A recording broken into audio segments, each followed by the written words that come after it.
कुछ साल पहले की बात है। एक छोटे से गांव में एक परिवार रहने आया। परिवार में एक माँ, पिता और उनकी छोटी बेटी सिमा थी। यह गांव बहुत ही शांत और सुंदर था, लेकिन वहां कुछ अजीब घटनाएं घटने लगी थीं। गांव वाले कहते थे कि यह गांव बहुत पुराना है और यहाँ रात के समय कुछ अदृश्य शक्तियां होती हैं। सिमा को गांव में घूमने का बहुत शौक था। एक दिन वह अपनी माँ के पास से बिना बताए गांव के बाहर के जंगल की ओर चल दी। जंगल में बहुत घना अंधेरा था और वह जल्दी ही रास्ता भटक गई। वह जब वापस लौटने की कोशिश करने लगी तो उसे एक अजनबी लड़की दिखाई दी। लड़की बहुत सुंदर और सफेद कपड़े पहने हुए थी, लेकिन उसका चेहरा बहुत धुंधला था, जैसे किसी ने उसे मिटा दिया हो। सिमा ने डरते हुए उससे पूछा, तुम कौन हो? लड़की ने धीरे से कहा, मैं तुम्हारे साथ आ रही हूं।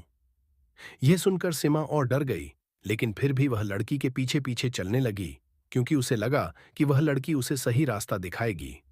कुछ देर बाद वह लड़की अचानक गायब हो गई और सिमा खुद को एक पुराने घर के पास खड़ी पाई। घर बहुत ही डरावना था, लेकिन सिमा ने